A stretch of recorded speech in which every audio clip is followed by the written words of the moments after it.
Antes de iniciar con este video, simplemente quiero avisarte que esta novela de Me convertí en el príncipe heredero del Imperio Mexicano ya cuenta con una lista de reproducción, en donde iremos agregando poco a poco cada parte de esta interesante y magnífica obra. Además, recuerda que cada video tiene una separación de tiempo, de capítulo a capítulo, de esta interesante e increíble historia. Y ya sin más preámbulo, iniciamos. Me convertí en el príncipe heredero del Imperio Mexicano. Capítulo 46. Puerto y Astillero parte 2. Marzo de 1832. Ya había pasado casi un año desde mi compromiso con Cecilia, y tras una larga preparación, por fin comenzaba la boda. ¡Felicidades! ¡Felicidades, hijo! Mi padre y mi madre me felicitaban. Sus rostros mostraban una sincera alegría, especialmente el de mi madre, quien parecía aliviada, como si por fin pudiera descansar un poco. Parece que realmente están felices. Este año marcaba mi 10º aniversario desde que desperté en este cuerpo. También eran 10 años desde la independencia de México, y aquel joven de 15 años que era yo ahora tenía 25. Mis padres, que en ese entonces tenían 39 y 36 años, ya tenían 49 y 46, y sus rostros habían envejecido notablemente. En ese momento, me invadió una sensación de melancolía. Y me di cuenta que el tiempo no perdona a nadie. Oh, hijo. Quizás por la emoción del día de la boda, me dejé llevar por los sentimientos y abracé fuertemente a mi padre y a mi madre, uno por uno. Para mi sorpresa, ambos aceptaron el gesto con una sonrisa. Aunque no son mis padres biológicos, son las personas con las que he formado lazos desde mi reencarnación en esta nueva vida, y les debo mucho. Especialmente a mi padre, Agustín I, quien resultó ser un gran apoyo inesperado. Dependiendo de cómo hubiera sido su carácter, mis planes habrían sido muy distintos, pero él siempre respaldó lo que yo quería hacer. En nuestras conversaciones, me di cuenta de que, más que el poder en sí mismo, lo que él valoraba era la familia. Mientras su primogénito y heredero, yo, tuviera éxito, no veía la necesidad de obstaculizarme. Afortunadamente, no es de esos que creen que el poder no puede compartirse ni con los hijos. Si lo fuera, probablemente no habría logrado nada. Hermano, nosotros también estamos aquí. Como era de esperarse en un evento tan importante como la boda del príncipe heredero, todos mis hermanos, con quienes apenas había tenido tiempo de hablar debido a mi apretada agenda, estaban presentes. El que acababa de hablar era mi hermano menor, llamado Ángel, quien era 9 años menor que yo. Él actualmente tenía 16 años. Por lo que recordaba, en la historia original, él terminaría casándose con una ciudadana estadounidense. En esta nueva realidad, su futuro era incierto debido a mi intervención. Básicamente, el futuro de todos mis hermanos era un completo enigma. Esto se siente un poco incómodo. Realmente, no sé cómo interactuar con ellos. De alguna manera me siento mal, por la distancia emocional que hay entre nosotros. Con 8 hermanos en total, 4 varones y 4 mujeres, no era fácil saber cómo actuar frente a todos ellos, ya que no tenía una relación cercana con ninguno. Gracias a todos por venir. Por supuesto. Felicidades, hermano. A pesar de la distancia emocional que sentía, el ambiente familiar era alegre, y todos me felicitaban con sonrisas brillantes. Estos chicos. Al ver sus ojos brillando mientras me miraban, de repente me salió algo inesperado. ¿Quieren que les dé algo de dinero?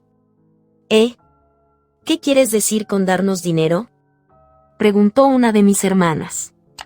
Sin previo aviso, les di un poco de dinero. Posteriormente, la ceremonia nupcial comenzó oficialmente. El lugar era el castillo de Chapultepec, en lo alto de una colina en el Parque Chapultepec de la Ciudad de México. Rodeado por exuberantes y vibrantes decoraciones florales con flores nativas de México como las dalias y las flores de cempasúchil, se celebraba la primera y última boda de mi vida, en todas mis existencias, pasadas y presentes. Bajo la bendición de Dios, en este día sagrado, estamos reunidos para celebrar la unión de 2 almas. Hoy, nuestro príncipe heredero y su amada prometida se convierten en uno a través de sus votos de amor y lealtad. Esta unión no es solo el encuentro de 2 personas, sino un símbolo de esperanza y futuro para nuestra nación y su pueblo. Parecía que el arzobispo de México, Francisco Pablo Vázquez, estaba oficiando la ceremonia, pero yo no lo escuchaba. Solo veía a Cecilia, la mujer que pronto sería mi esposa. Estaba deslumbrante, tan hermosa que me quitaba el aliento. Es muy bella y hermosa, murmuré. Gracias, tú también luces increíble, respondió ella. Nos conocimos cuando Cecilia tenía 18 años, y ya ha pasado casi un año. Ahora estamos en el invierno de su 19º año.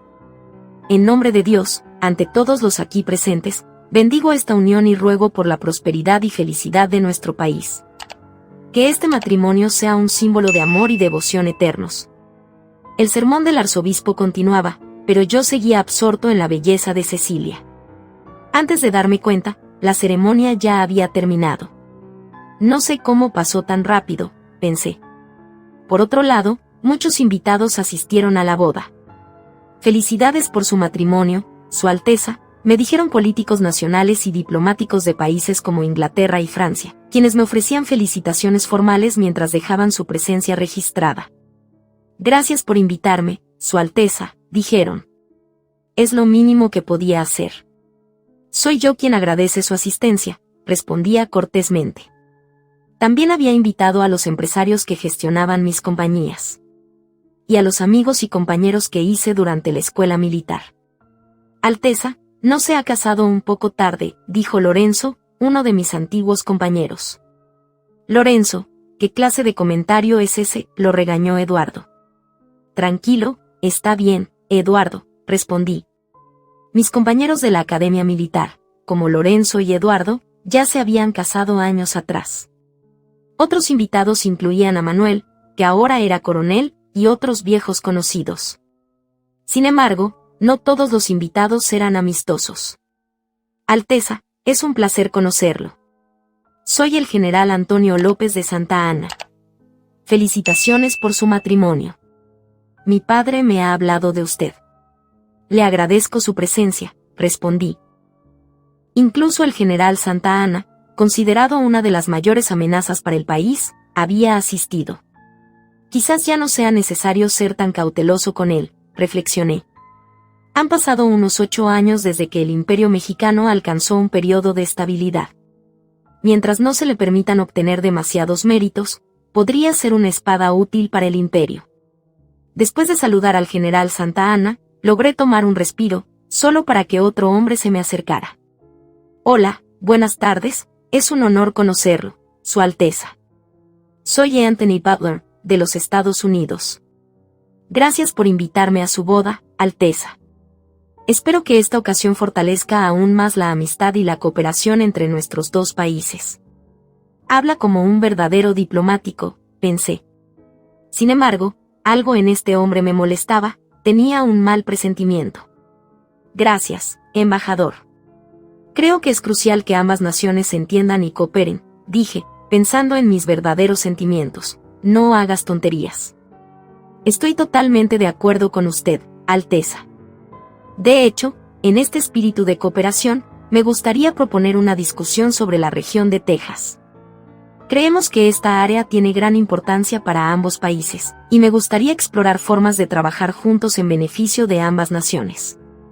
¿Qué tontería está diciendo ahora?, pensé, mientras veía como el embajador americano, con descaro, continuaba hablando después de mi advertencia. Texas, dice.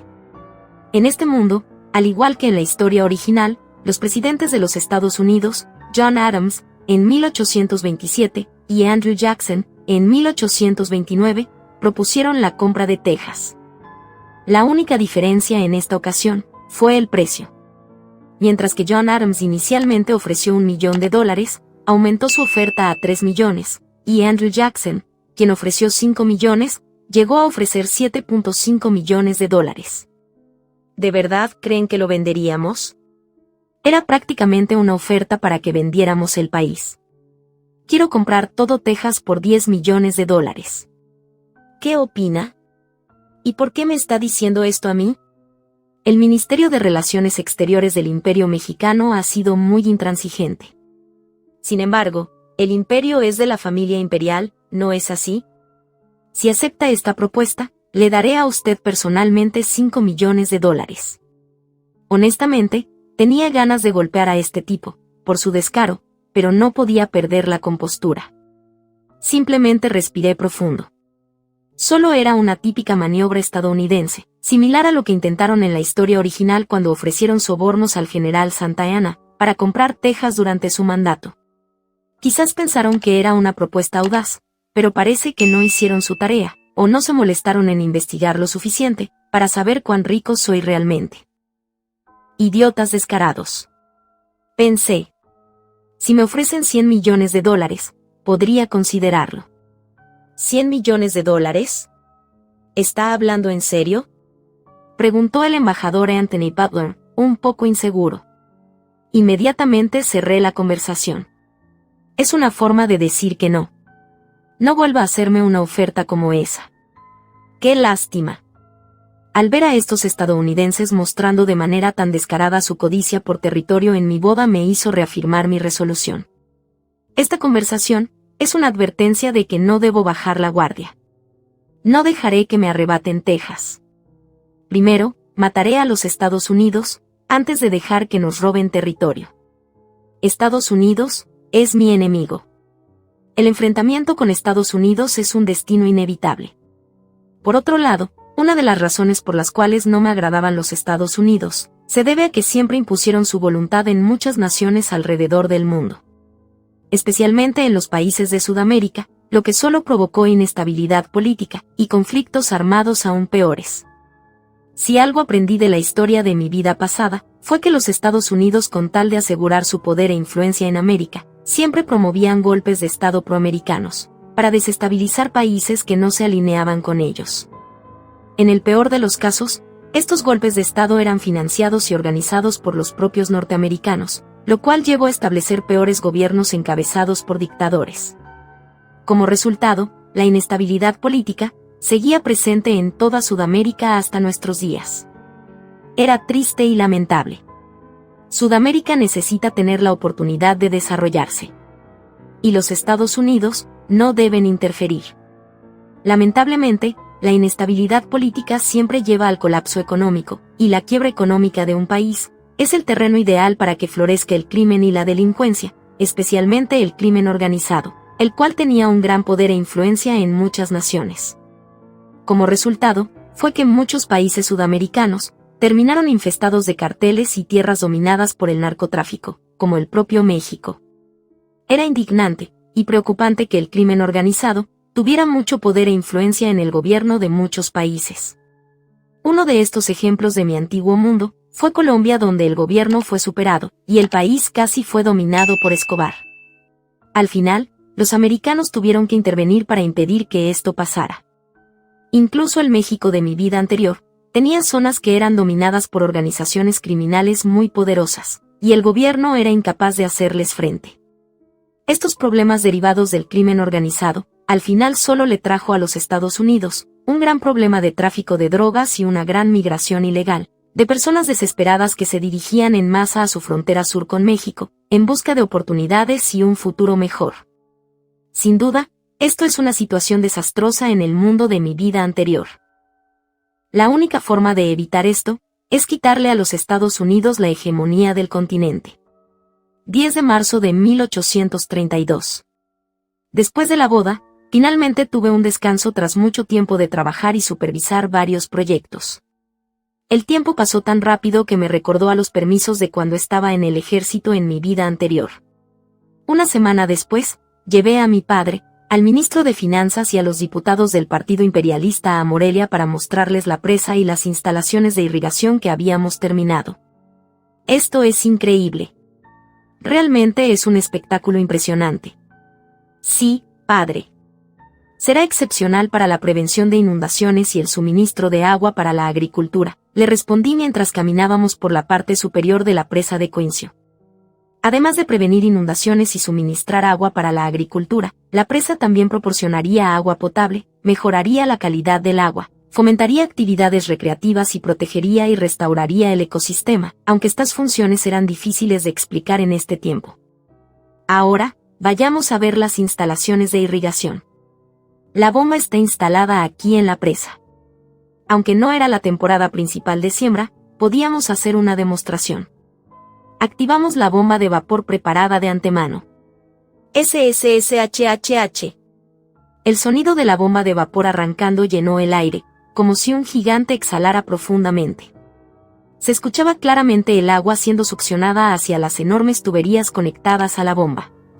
El agua pronto comenzó a fluir a través de las tuberías, llenando las tierras de cultivo pertenecientes a la familia imperial, extendiéndose a lo lejos. Miren hacia allá, dije, señalando los campos. Las tierras alrededor pertenecían a la familia imperial, y podían verse claramente a lo lejos. ¡Oh! Es increíble cómo el agua llega hasta tan lejos.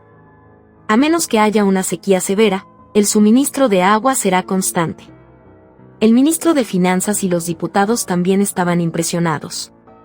Antes de contar con un sistema de irrigación moderno, la agricultura dependía exclusivamente de la lluvia. Algunos usaban canales o ruedas hidráulicas, pero hasta que se desarrollaron métodos más avanzados, el riego estaba limitado por factores ambientales y climáticos, los cuales no eran una solución muy factible en los años de sequía. Este sistema de riego resolvía completamente todos estos problemas.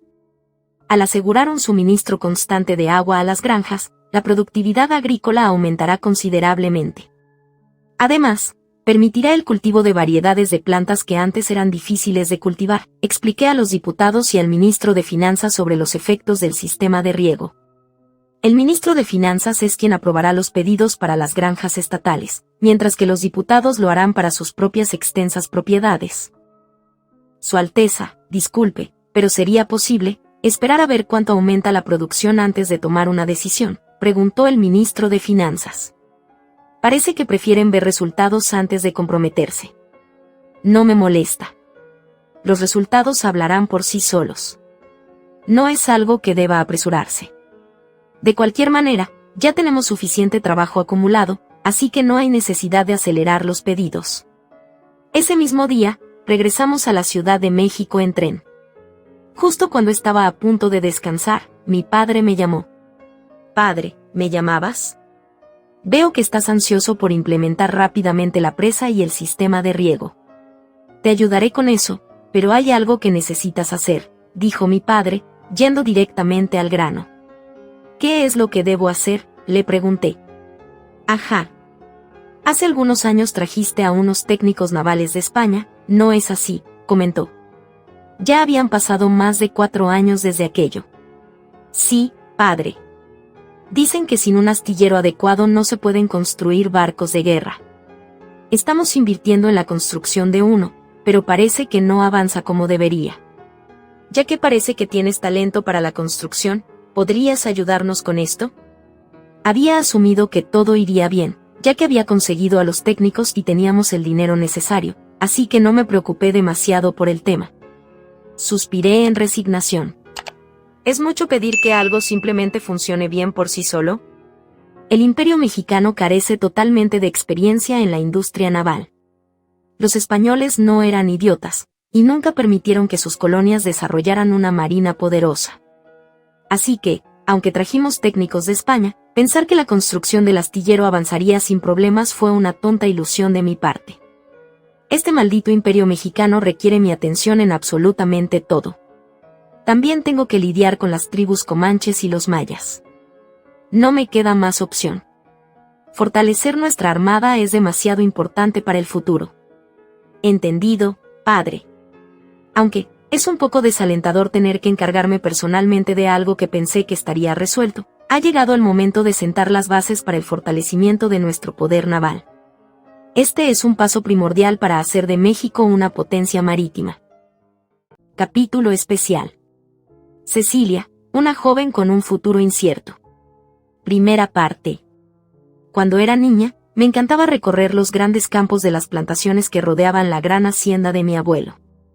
Cada vez que acompañaba al abuelo a supervisar los trabajos de la hacienda, podía notar que sus trabajadores y los campesinos lo estimaban y respetaban mucho. No es por presumir, pero mi abuelo era un hombre muy amable y justo. Él me inculcó que el trabajo es un bien que expresa la dignidad del hombre. Y por eso los trabajadores y campesinos debían ser respetados y tratados con justicia, al brindarles un salario justo por todo su esfuerzo.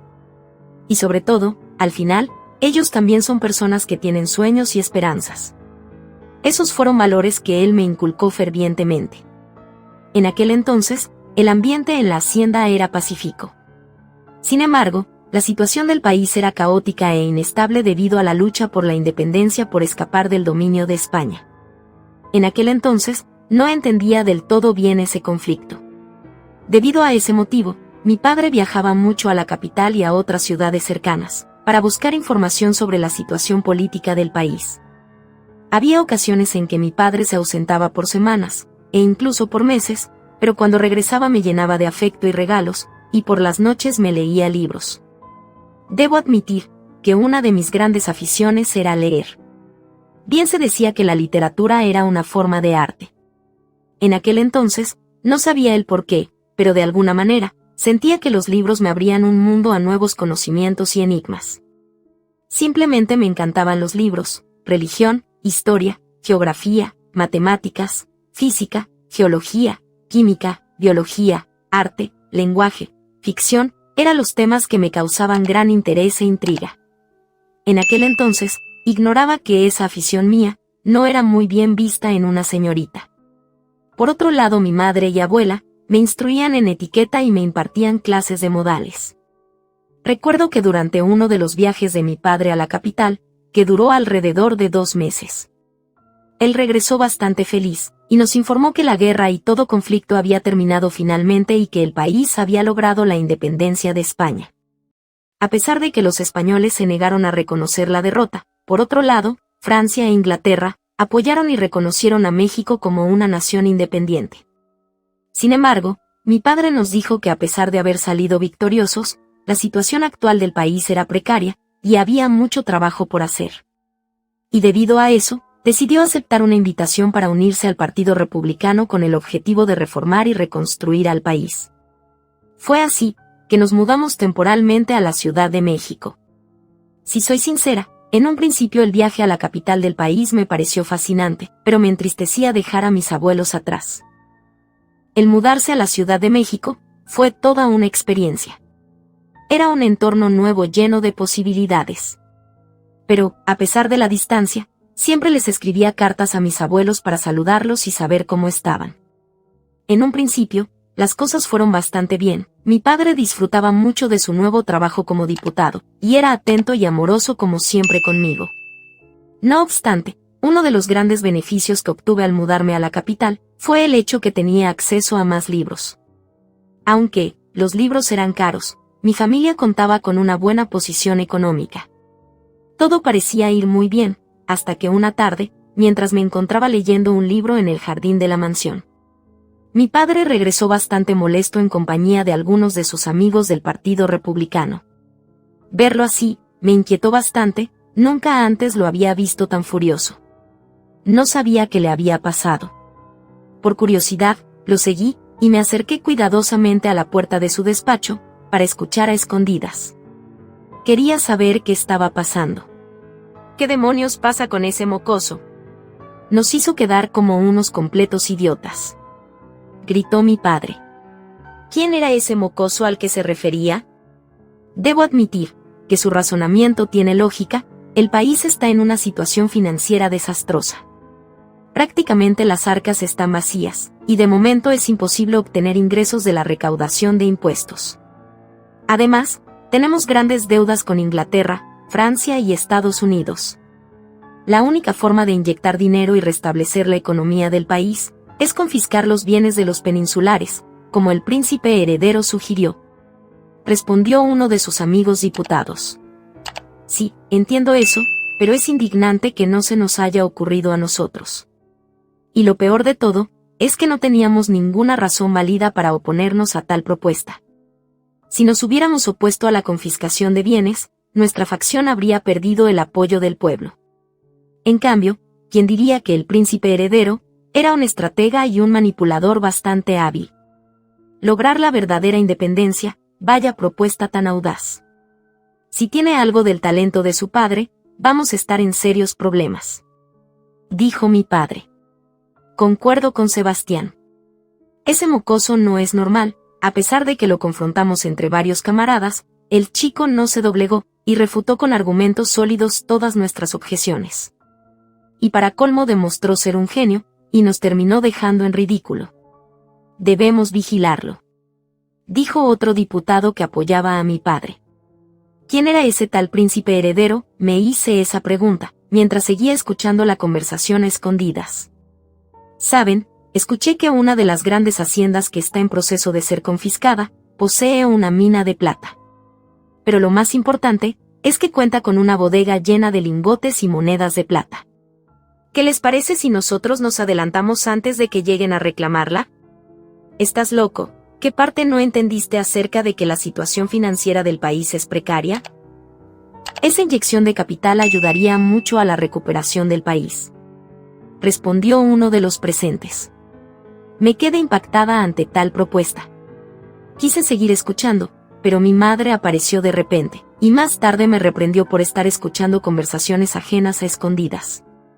Un tiempo después, llegó una carta con malas noticias, diciendo que mi abuelo había caído enfermo. Mi padre, como un buen hijo, regresó inmediatamente a Yucatán con nosotras. Sin embargo, la enfermedad del abuelo había empeorado, y lamentablemente falleció 2 días después. Al menos pude despedirme de él, pero aún así, dolía mucho su partida. Por consecuencia, mi padre tomó el control de los bienes de la familia. En aquel momento no lo sabía, pero fue ahí cuando mi padre comenzó a cambiar. Con el paso del tiempo, el ambiente de armonía de la hacienda desapareció.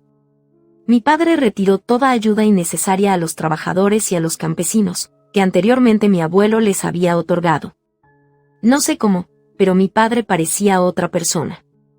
Por otro lado, mi abuela le puso un alto a mi padre en algunos frentes, y mi padre tuvo que ceder.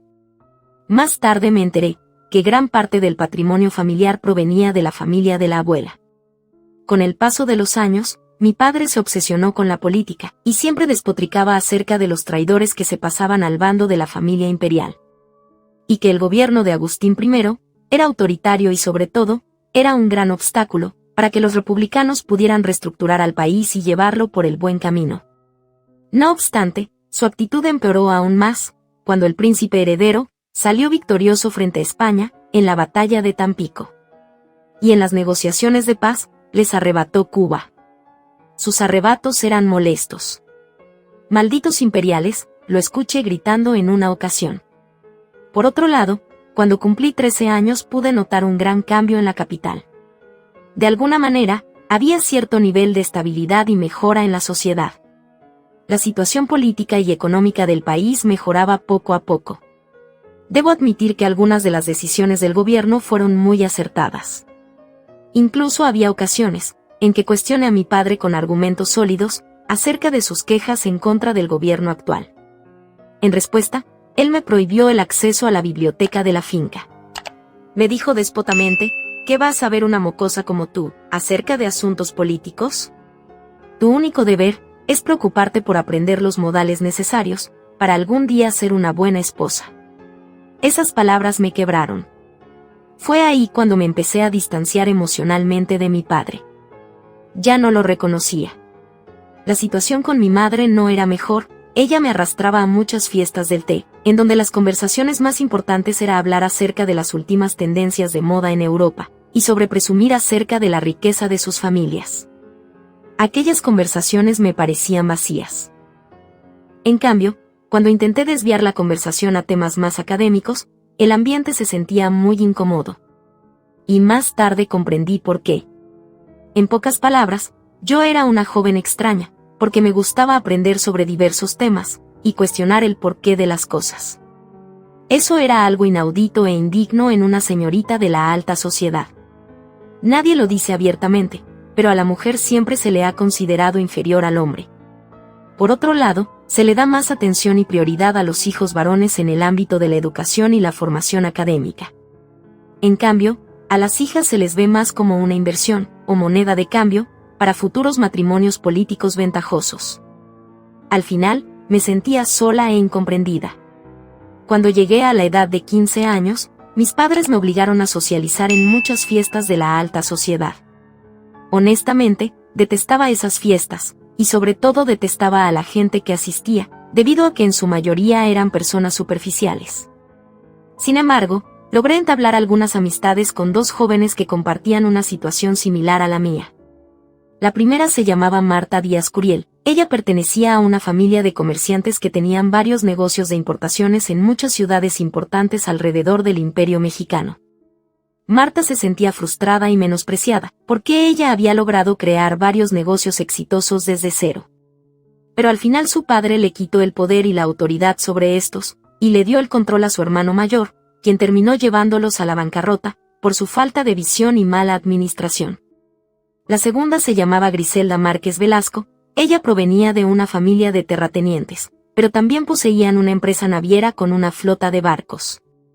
Sin embargo, su caso era peculiar. A Griselda le aficionaba la historia y los misterios del pasado, debido a la influencia de su padre. Nos relató que cuando era niña tuvo la oportunidad de viajar a Egipto, donde pudo deslumbrar las grandes pirámides de Giza y la Gran Esfinge. Incluso nos contó que a las afueras de la Ciudad de México, hay una gran pirámide en las ruinas de lo que alguna vez fue Teotihuacán. Y más al norte, hay algunas ruinas en una zona llamada Tula. Lamentablemente, su padre abandonó su afición una vez que su abuelo se retiró, y se tuvo que hacer cargo de los negocios de la familia. Cuando Griselda terminó de hablar, nos pidió disculpas por dejarse llevar. Nos reveló que muchas personas con las que había entablado esta conversación, no siempre reaccionaban bien. Incluso su madre desaprobaba esta afición suya. Al final, pude hacerme de dos amigas muy interesantes, con las cuales mantuve contacto por medio de cartas. Y en algunas ocasiones, celebrábamos reuniones en las mansiones de cada una de nuestras familias, que estaban ubicadas en la capital. Por otro lado, mi único lugar seguro era la gran hacienda de Yucatán, que alguna vez administró mi abuelo. Seguía sus enseñanzas de respetar y tratar con justicia a las personas que estaban bajo mi servicio. Aunque mi padre lo desaprobaba, al decir que los campesinos estaban por debajo de nosotros. Mi abuela siempre me apoyó, y puso en su lugar a mi padre, debido a que ella era la verdadera dueña de los bienes de la familia. Sin embargo, todo cambió cuando llegó la cosechadora mecánica. Era bien conocido que esa máquina era un invento revolucionario por parte del príncipe heredero del Imperio Mexicano. Por otro lado, me sorprendió que mi padre se atreviera a comprar 500 de esas cosechadoras mecánicas, debido a su disgusto por la familia imperial. Sorprendentemente, la productividad de la hacienda creció como nunca antes. Cuando mi padre vio tales resultados, como era de esperarse, intentó deshacerse de algunos campesinos que trabajaban en nuestras tierras, pero lo convencí de ampliar los campos de cultivo. A pesar de que pude proteger a las personas que trabajaban en nuestras tierras, no obstante, esa máquina trajo mucha desgracia y sufrimiento a los campesinos que apenas ganaban lo suficiente para sobrevivir en otras haciendas. Al final, muchos de ellos fueron desplazados de su sustento de vida, debido al costo-beneficio. Era consciente que muchas personas de la alta sociedad no trataban bien a las personas y campesinos que trabajaban para ellos. Pero el desprecio y la falta de empatía al expulsarlos me dejó indignada. Intenté ayudar a tantos como pude, ofreciéndoles trabajo, pero me vi superada. Si contrataba a más campesinos de la cuenta, sería insostenible. No quería darle a mi padre pretextos para socavar mi autoridad y la confianza que me había otorgado mi abuela para administrar la hacienda. Si algún día encuentro a ese tal Jerónimo, voy a reclamarle por todo el sufrimiento que ha provocado. Maldito idiota. ¿Acaso nunca previó esto? Era consciente que era estúpido e infantil culparlo de todo, cuando los verdaderos culpables eran los terratenientes, pero me sentía frustrada al desviar la mirada, al no poder ayudar a todas las personas necesitadas. En aquel momento, no lo sabía, pero un par de meses después nuestros destinos se cruzarían, y todo lo que tenía concebido sobre el mundo, daría un giro a mi vida de 180 grados. Cecilia, una joven con un futuro incierto. Fin de la parte 1. Capítulo 47. Puertos y astilleros, parte 3. La petición de Agustín I era una tarea necesaria para fortalecer al comercio marítimo, y sobre todo, era indispensable para defender al país de los enemigos extranjeros. Así que, aunque la haga, será mejor negociar algo a cambio. El camino que le queda por recorrer al Imperio mexicano es todavía largo. Muchas de esas áreas requieren el apoyo del gobierno, y aunque hasta ahora ha sido frustrante, he aguantado. Padre, a cambio de ayudar con la construcción del astillero, me gustaría que apoyaras la reforma del sistema de medidas. Resolver ese problema también ayudará mucho en la construcción del astillero. ¿Sistema de medidas? ¿Te refieres al sistema de yardas y libras? Desafortunadamente, ese sucio sistema imperial de medidas aún se utiliza en nuestro imperio mexicano. El sistema de yardas y libras tiene muchas deficiencias, siendo una de las principales que no está basado en el sistema decimal. Cada unidad utiliza diferentes bases, como el sistema duodecimal, hexadecimal o cuaternario, lo cual es extremadamente molesto. Otro problema es que las unidades como la pulgada, derivada del ancho del pulgar de un hombre, y el pie, basada en la longitud del pie humano, no tenían un estándar claro en esta época, lo que resultaba en una gran falta de precisión, debido a la variación y diferencias del tamaño de las medidas. Sí, estoy proponiendo implementar el sistema métrico, inventado en Francia. Pasé un buen rato explicando a mi padre las ventajas del sistema métrico. Las desventajas del sistema de yardas y libras son precisamente las fortalezas del sistema métrico, la existencia de un estándar claro que se aplica de manera uniforme, sin importar las características del objeto en cuestión. Además, todos los cálculos de longitud, superficie, volumen y masa se basan en el sistema decimal, lo que facilita la conversión y la compatibilidad entre unidades. Por lo que dices, parece que tiene bastantes ventajas como sistema de medidas, pero dudo que sea algo que pueda resolverse solo con una orden administrativa. Es cierto, no es algo que se pueda implementar solo con un decreto. Se necesitaría una ley para introducir el sistema métrico. Si el emperador simplemente declarara que cambiaría el sistema de medidas, habría una enorme resistencia.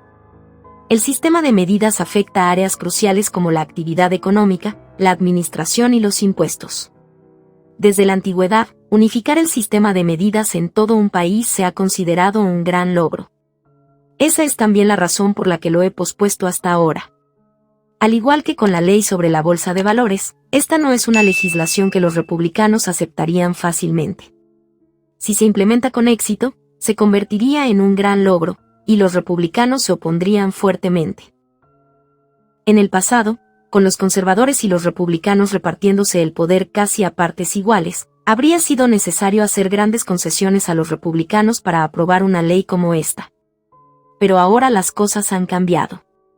A diferencia de antes, la asamblea actual está dividida en aproximadamente un tercio para los imperialistas, los terratenientes y los republicanos.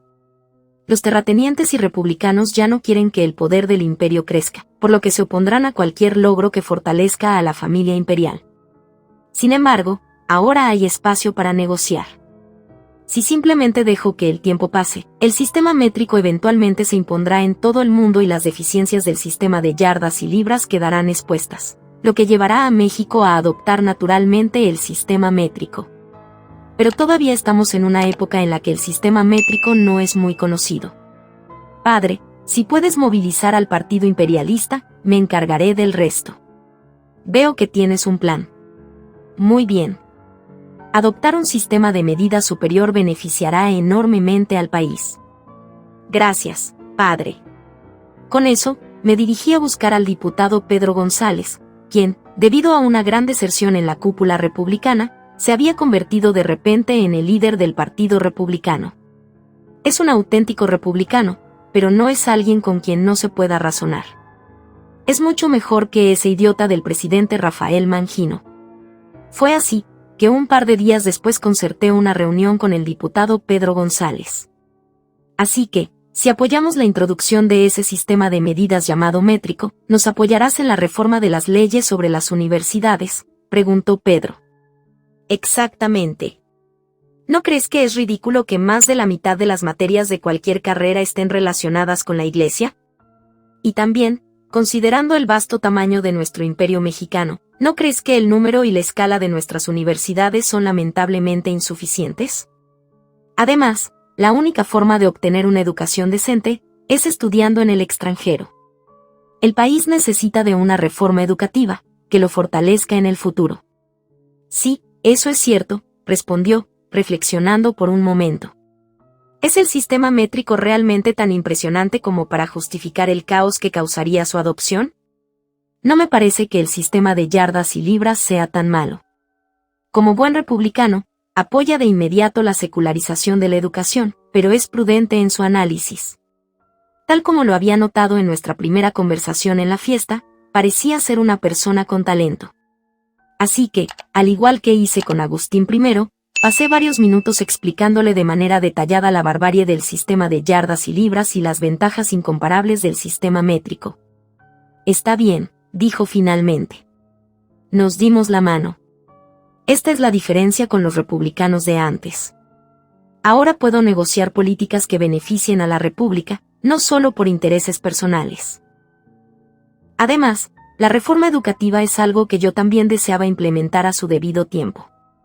De hecho, acababa de asegurar la aprobación de 2 leyes que quería. Esto no es todo. Entre las leyes que tengo planeado impulsar, hay varias que los republicanos podrían encontrar atractivas. Eso significa que puedo mantener negociaciones constantes. Después de despedirme del diputado Pedro, envié de inmediato a alguien a Francia para comprar el patrón del sistema métrico. En esta época, el estándar del metro era una barra de platino fabricada en 1799 en Francia, mientras que el kilogramo era un cilindro de platino. Planeo solicitar copias de estos estándares. Francia ya estaba interesada en promover el sistema métrico en otros países, y como les ofreceré una compensación justa, no tendrán motivos para rechazar la petición. He ordenado que utilicen el barco más rápido, por lo que deberían regresar antes de que comience la construcción del astillero. Es hora de volver a los campos de batalla del desarrollo territorial. Puerto de Veracruz, abril de 1832. Es el puerto más importante de México y la ciudad donde se instaló el segundo tramo ferroviario. También es la ciudad donde, en la historia original, el general Antonio López de Santa Anna llegó a ser presidente en esta época. Alteza, es la segunda vez que nos encontramos. He escuchado que se quedará un tiempo en Veracruz. Me gustaría verle más a menudo, dijo Santa Anna al acercarse nada más llegar yo. Es un placer verlo. Sé que conoce bien Veracruz, general, así que le pido su apoyo, respondí.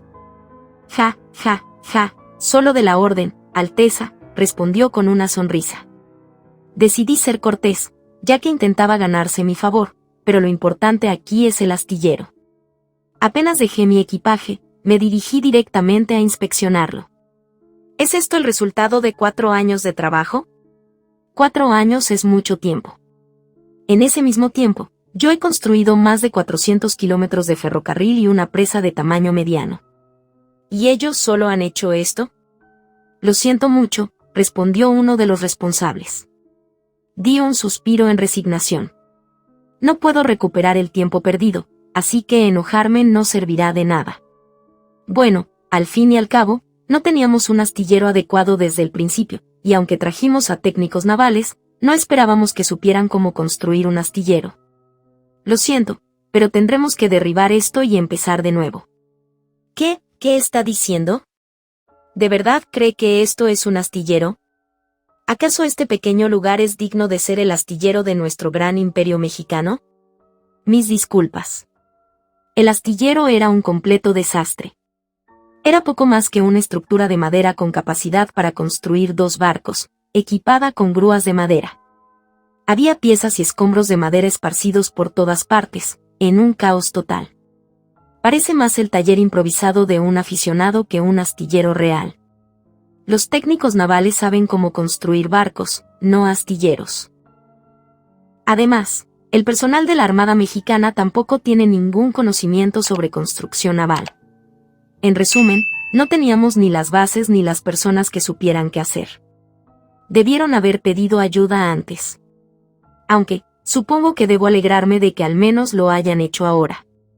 Alteza, parece que la situación es grave, dijo Diego. Diego había regresado recientemente a mi equipo como asistente, después de haber terminado algunos asuntos en California. Sí, derribaremos todo y comenzaremos desde cero. Vamos a inspeccionar los alrededores primero. Sí, Su Alteza. Si el lugar es inutilizable, no necesariamente tiene que estar aquí. decidí explorar todo Veracruz. Esto no es solo un problema del astillero. Todo el puerto está en pésimas condiciones. Estoy de acuerdo, Alteza, confirmó Diego. Cuando regresé de Inglaterra, ya me había dado cuenta de que el puerto de Veracruz era más pequeño de lo que debería ser, pero no esperaba que estuviera en una situación tan grave. ¿Por qué están aquí los barcos de guerra que trajimos de España? Aunque Veracruz es el principal puerto de nuestro imperio mexicano, su tamaño no está a la altura de su título, y encima cumple también funciones de puerto militar. Como resultado, el puerto ha estado sufriendo una sobrecarga severa, incapaz de manejar el aumento masivo de la inmigración y del comercio marítimo en los últimos años. Regresé frustrado a mi alojamiento. Tendremos que rediseñar toda esta ciudad, dije.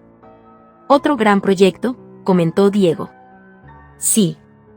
El problema es que, aunque me encargaré del diseño principal y podemos traer a unos cuantos arquitectos de Ortega Construcción, la verdadera cuestión es de dónde sacaremos a los trabajadores para la construcción. Bueno, dado que ya escasea la mano de obra, lo único que podemos hacer es ofrecer salarios más altos para atraer trabajadores, sugirió Diego. Me quedé pensando. Con la industrialización en marcha, un aumento en los salarios era inevitable, pero si los sueldos subían demasiado rápido, la estabilidad social podría verse comprometida. Sin embargo, tanto el puerto como el astillero son proyectos de vital importancia. ¿Qué debo hacer? Creo que puedo ayudarte con ese problema, dijo una voz familiar. Cecilia. ¿Qué haces aquí?, pregunté, sorprendido. Tan extraño es que una esposa visite a su marido, respondió ella, sonriendo. Miré alrededor. Aunque no era como cuando estábamos en Morelia, alojándonos en tiendas de campaña, la habitación no era exactamente digna de un príncipe heredero. ¿Puede que no te sientas cómoda aquí?, pregunté un poco preocupado. En absoluto. Me encanta que podamos pasar más tiempo juntos, respondió con una sonrisa que iluminó la habitación, volviendo el espacio menos sombrío. ¿Te han permitido venir desde la casa imperial?, le pregunté, refiriéndome a mi madre. ¿Cómo es que había permitido que Cecilia viajara hasta Veracruz? Bueno, dijo Cecilia, algo avergonzada. Tras dar varias vueltas al tema, me explicó que mi madre estaba preocupada porque, con tantos viajes míos por todo el país, no habíamos hecho progresos en cuanto a la sucesión. Ah, madre, siempre pensando en esas cosas, pensé. ¿Y cómo piensas ayudarme?, pregunté, cambiando de tema. Tuve mi propia negociación con mi padre. Después de todo, me casé con la familia imperial, así que le pedí que dejara de retener a los trabajadores de las granjas con salarios miserables, especialmente ahora que ya no los necesita tanto con la llegada de las cosechadoras mecánicas, explicó. Era una referencia a los efectos secundarios de la mecanización agrícola. Muchos campesinos en la península de Yucatán no podían trasladarse a las ciudades y se veían obligados a trabajar en las granjas en condiciones precarias. ¿No será difícil traerlos hasta aquí?, pregunté. Mi padre se ha ofrecido a transportarlos en barco, respondió. Eso significaba que podían ser trasladados en barco desde la península de Yucatán hasta Veracruz, y luego viajar en tren hacia la Ciudad de México. Eso podría ayudar, pero ¿no es solo de las granjas de tu familia? Me temo que no será suficiente, comenté. Creo que serán unos 3.200 trabajadores. ¿No es suficiente?, preguntó Cecilia. 3.200. ¿Tantos? ¿Cuánto terreno posee tu familia exactamente? Tengo entendido que son unos 90.000 acres, dijo. 90.000 acres. Eso era bastante impresionante.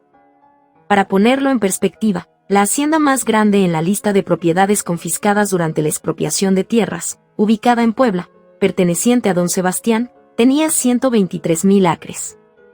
Con propiedades de entre 10.000 y 100.000 acres siendo comunes en esa época, definitivamente su familia era una de las más ricas del Imperio Mexicano. Es impresionante. Con 3.200 personas, al menos podemos empezar. Los contrataré a todos a través de Ortega Construcción. Gracias, le dije. Yo también te agradezco, respondió Cecilia con una sonrisa. Aunque se tratara de mano de obra considerada innecesaria, no debió ser fácil para ellos renunciar a trabajadores que podían mantener con salarios mínimos, apenas dándoles lo suficiente para comer. Cecilia realmente había hecho un gran esfuerzo. Ojalá las otras haciendas de la península de Yucatán hicieran lo mismo. Si empiezo a retirar campesinos de la península, el valor de los que queden aumentará proporcionalmente. En este momento, gracias a la introducción de las cosechadoras mecánicas, hay un exceso de mano de obra, lo que permite a las haciendas pagar sueldos miserables. Pero si reduzco ese exceso de trabajadores, el equilibrio se restablecerá. Si logramos eso, evitaríamos la guerra de castas que ocurrió en la historia original. Espera un momento, ¿no podría darles algún incentivo a los otros hacendados para que también se beneficien de esto? De todas formas, con la mecanización, esa mano de obra ya no es tan necesaria. Aunque, claro, es mejor tenerla que no tenerla, pero ¿es mejor que el dinero en efectivo? No son esclavos, así que no pueden ser comprados o vendidos, pero incluso en tiempos modernos existe la intermediación laboral. Si ofrezco una compensación económica como tasa de recomendación por cada campesino que cedan, ¿no sería una buena solución para ellos? Desde la perspectiva de los campesinos, trabajar para nuestra empresa sería mucho mejor que seguir en las haciendas, donde apenas reciben 1 o 2 comidas al día. Poco a poco, mi idea comenzaba a tomar forma. No tengo por qué limitarme solo a la península de Yucatán. Este método podría aplicarse a todo el sur de México. Diego, tráeme algo de papel para escribir. Había encontrado una manera de asegurar una gran cantidad de mano de obra y, al mismo tiempo, prevenir una posible rebelión en la península de Yucatán. Diego me trajo el papel. De inmediato comencé a escribir la carta.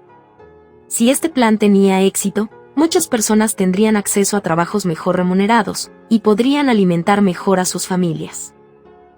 Capítulo 48. Puertos y astilleros parte 4. Aunque a primera vista, el Imperio Mexicano tiene vastos territorios y abundantes recursos, algunos de ellos siguen siendo escasos o inexistentes.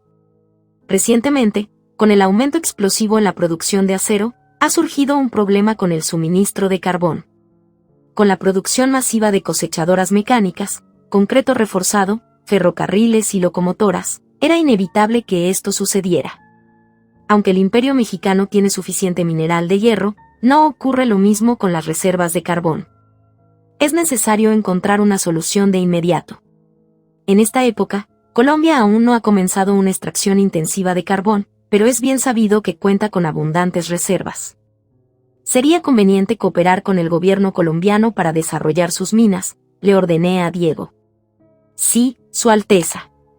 Transmitiré esa información a Mora Minas, respondió Diego mientras anotaba mis palabras. Mora Minas es una de las empresas que poseo, especializada en la extracción de recursos. Hasta ahora, se ha enfocado principalmente en la minería de oro, pero planeo expandirla para que abarque más recursos. Aunque la minería de oro es altamente rentable, para mantener el crecimiento económico es crucial garantizar un suministro constante de los recursos necesarios. Según los reportes financieros, tenemos suficiente capital para invertir. En cuanto a Perú, aunque la situación política no es del todo estable, asegúrate de negociar con los líderes locales para que podamos extraer guano, añadí. Entendido, Su Alteza. El guano es un fertilizante natural hecho de excrementos de aves. Es altamente apreciado por su calidad y abundancia en las islas de guano de Perú. A mediados del siglo XIX, su exportación en grandes cantidades a Europa era muy común. Aunque ya es algo conocido, la explotación a gran escala y la exportación masiva no comenzaron hasta la década de 1840, lo que nos da una oportunidad para adelantarnos. El guano podría ser exportado a Europa durante décadas, pero también sería más que suficiente para aumentar la producción agrícola en México hasta la invención de los fertilizantes sintéticos hacia finales del siglo XIX. Por último, necesitamos obtener salitre de Chile. Al igual que en Colombia, la situación política allí es relativamente estable, agregué. Alteza, he oído hablar del carbón y del guano, pero no estoy familiarizado con el salitre. ¿Podría explicármelo?, preguntó Diego. El salitre es la forma mineral del nitrato de potasio, uno de los principales componentes de la pólvora. Asegúrate de llevar expertos para verificar su calidad, le expliqué. Aunque la pólvora es ampliamente utilizada por el ejército, también es fundamental para las obras de construcción, especialmente en los proyectos ferroviarios. Dado que el Imperio Mexicano prevé futuros conflictos, es importante asegurarse de tener suficiente suministro. Ah, ya veo. Es uno de los ingredientes de la pólvora. Lo anotaré. Y asegúrate de que no surjan problemas diplomáticos. Paga un precio justo por los recursos y destaca que somos países hermanos que se independizaron de España. Sí, enfatizar ese punto probablemente ayudará en las negociaciones. En realidad, aunque no será un factor decisivo, podría reducir un poco la resistencia. El éxito de las negociaciones dependerá en gran medida del dinero que ofrezcamos. Sin embargo, el hecho de compartir una historia de independencia y hablar el mismo idioma no es un detalle menor. Alteza, para resumir, carbón de Colombia, guano de Perú y salitre de Chile, ¿correcto?, preguntó Diego mientras seguía tomando notas. Así es. Todos son recursos esenciales para nuestro imperio mexicano. Si podemos establecer relaciones comerciales amistosas con América del Sur, podremos obtener casi todos los recursos necesarios del continente, excepto unos pocos como los diamantes. Si podemos obtener los recursos de un lugar cercano, no tiene sentido ir a buscar lejos. Por lo tanto, este comercio con América del Sur es crucial para fortalecer el imperio mexicano. Garantizar un suministro constante de recursos es la clave. Al final, decidimos comenzar la construcción del puerto. Aunque el astillero es una instalación vital para el fortalecimiento de nuestra marina, no es tan urgente en este momento. El puerto, en cambio, es una prioridad. El comercio y la inmigración ya están experimentando retrasos, y pronto tendremos que recibir a un gran número de campesinos de las zonas rurales, además de los materiales de construcción necesarios. En cambio, el puerto ya está operando al límite. Si no actuamos pronto, colapsará. Por otra parte, el astillero puede esperar un poco más. Al fin y al cabo, el astillero es solo una parte del puerto. Es más lógico primero diseñar el puerto en su conjunto. Que el puerto esté saturado es una señal de crecimiento económico, pero también indica que debemos gestionar ese crecimiento con cuidado. No solo Veracruz, sino todos los puertos del Imperio Mexicano necesitarán ser ampliados. Es una buena oportunidad para enseñarles cómo hacer las cosas bien. Por otro lado, el director Andrés ya no puede estar en el campo conmigo. Ortega Construcción ha crecido tanto que la gestión y las tareas administrativas se están desbordando. Tiene que encargarse de la asignación de arquitectos y mano de obra, además de gestionar los proyectos y las finanzas. Ya no puede participar directamente como arquitecto, lo cual es una pena, pero es parte de ser el director de una empresa de ese tamaño. Incluso, yo mismo no puedo estar involucrado en todos los proyectos después de enseñar cómo se hace una vez. A menos que ocurra un cambio importante o se presente un gran desafío, no puedo involucrarme en todo, tengo demasiadas responsabilidades. Aunque es una lástima que Andrés no pueda estar aquí, llamé a los arquitectos más experimentados de Ortega Construcción, entre ellos los 30 carpinteros que construyeron los asentamientos en Sacramento hace una década. Es un placer verlos a todos nuevamente.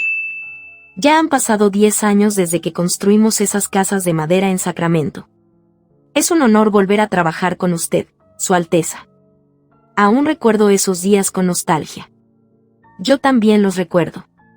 Fueron tiempos duros, pero buenos. Ja, Su Alteza, ya en ese entonces era fuerte, pero ahora ha crecido aún más. Compartimos una comida mientras conversábamos. Otros arquitectos también estaban presentes. Después de comer, comenzamos a discutir el diseño del puerto. Nuestro objetivo es aumentar la capacidad y el tamaño del puerto de Veracruz, al menos 5 veces más grande. Además, debemos diseñarlo con la posibilidad de futuras expansiones, expliqué. ¿5 veces más grande? Eso es un proyecto de gran escala, comentó uno de los arquitectos. Incluso con la situación actual, necesitamos aumentar la capacidad al menos 2 o 3 veces para poder manejar el tráfico de manera eficiente. Y dado que el crecimiento del Imperio Mexicano no se detendrá, necesitaríamos quintuplicar el tamaño para que dure algunos años más. Este proyecto no consiste en construir un puerto desde cero, sino en ampliar las instalaciones existentes. Por lo tanto, es crucial que las nuevas estructuras se integren bien con las ya existentes. Entonces, ¿dejaremos las estructuras actuales?, preguntó otro. No exactamente. Una vez que la expansión esté completa, planeo renovar y modernizar por completo la parte más antigua del puerto, así que ten eso en cuenta en el diseño. Entendido. Gracias por la aclaración, Su Alteza. Diseñar un puerto implica tener en cuenta muchos factores. No solo hay que pensar en la planificación urbana, sino también en las instalaciones relacionadas con el mar y los barcos. Diseñar un puerto significa también diseñar la ciudad donde vivirán las personas que trabajarán allí. Entre las instalaciones se incluyen muelles, almacenes, grúas, faros, edificios administrativos y defensas costeras. Lo más importante es la eficiencia en el movimiento entre estas estructuras. Un puerto maneja mucho más tráfico y mercancías que una ciudad normal, por lo que una planificación eficiente es clave. Saqué un plano del puerto actual de Veracruz y comencé a simular la disposición de las instalaciones con modelos de madera, mostrando cómo debían organizarse. Los arquitectos tomaron sus cuadernos y empezaron a tomar notas mientras les explicaba. Me siento como un profesor, pensé. Dado que ya estoy tan involucrado, tal vez debería escribir un manual antes de que olviden todo. En esta época, los muelles y embarcaderos se construyen principalmente con madera. Pero el material que los reemplazará será el concreto. Dado que quiero que el nuevo puerto dure mucho tiempo, planeo construirlo con concreto. La fábrica de cemento que se estableció durante la construcción de la presa ha ido creciendo debido a la alta demanda. Muchos otros han comenzado a usar concreto en sus proyectos después de ver cómo Ortega Construcción lo ha implementado con éxito. También deberíamos implementar grúas de vapor. Aunque ya existen grúas, las actuales están hechas de madera y requieren una considerable cantidad de mano de obra para operarlas. Planeo reemplazarlas por grúas de hierro y vapor. Cemento, piedra, hierro, ladrillos. A diferencia de los puertos de esta época, que están mayoritariamente construidos con madera, el puerto que planeo construir utilizará una variedad de materiales resistentes y duraderos. Ya hemos asegurado el suministro de materiales de construcción. ¿Qué hay de la mano de obra?, pregunté. El barco partió del puerto de Sisal hace aproximadamente 2 semanas, así que debería llegar pronto, respondió mi asistente. Bien. Eso significa que pronto podremos empezar la construcción. Aunque el trayecto entre el puerto de Veracruz y el de Sisal en la península de Yucatán solo toma 3 o 4 días por barco, aún necesitábamos tiempo para trasladar a los trabajadores desde las haciendas de la familia Escalante hasta el puerto.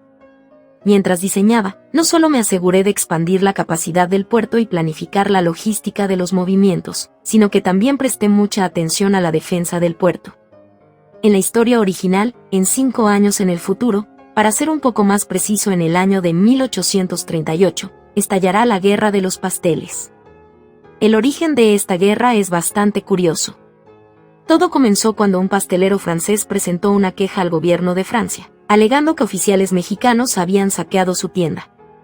De ahí el nombre de Guerra de los Pasteles.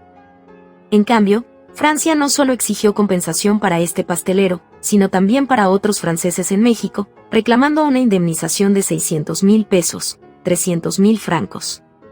En aquel entonces, la situación en México era precaria y caótica, y aunque es cierto que el orden público era deficiente, pedir esa cantidad era absurdo, especialmente considerando que el salario diario de un trabajador mexicano apenas era de 1 peso.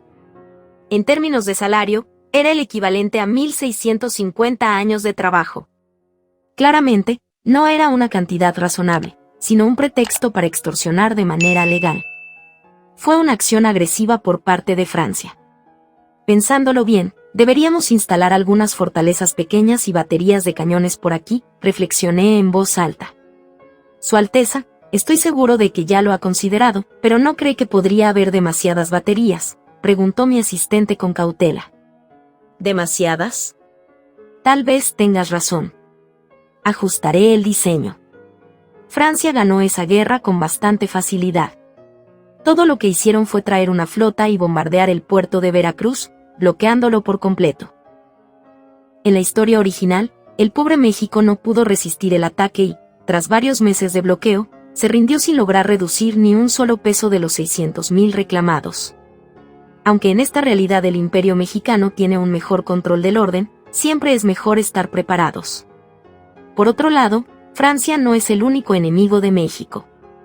la estrategia que utilizaron podría ser implementada por cualquier nación con una flota. Nuestros puertos deben ser fuertes y estar bien defendidos. Fortalecí las defensas del puerto sin excederme en el diseño. Pasaron unos días más y los trabajadores comenzaron a llegar. Los empleados de Ortega Construcción empezaron a organizar a los recién llegados. ¿De verdad nos van a contratar directamente aquí?, preguntó uno de los trabajadores con incredulidad. Así es. Instalen sus pertenencias en el alojamiento temporal y comiencen a trabajar mañana, respondió uno de los supervisores. Jeje, muy bien. ¿Y el pago? Es seguro que nos pagarán a diario, insistió el trabajador. No se preocupen. Esta es una empresa del mismísimo príncipe heredero. No nos retrasamos con los pagos. No teníamos suficientes edificios para albergar a miles de trabajadores, así que tuvieron que quedarse en campamentos temporales, pero les proporcionamos comida y su salario puntualmente. ¿Me puedo despreocupar de los almacenes y los edificios administrativos? ¿Pueden encargarse de eso sin mi intervención?, le pregunté al arquitecto principal. Sí, Su Alteza. Hemos construido estructuras como esas innumerables veces en los últimos 10 años. No tiene de qué preocuparse, respondió confiado. Perfecto. Entonces, antes de comenzar con los muelles, empezaremos por los cimientos del puerto. Entendido, Su Alteza. Es fundamental acelerar la expansión del puerto para facilitar el comercio con Sudamérica que ordené hace poco. Sin embargo, la construcción de este puerto no solo serviría para fomentar el comercio con el continente americano, sino también sería de gran importancia para fortalecer el comercio marítimo con Europa, lo cual impulsaría la economía del Imperio Mexicano en el futuro. Si el video fue de tu agrado, ayúdanos a compartirlo con tus contactos y amigos. Suscríbete. Muchas gracias y hasta la próxima.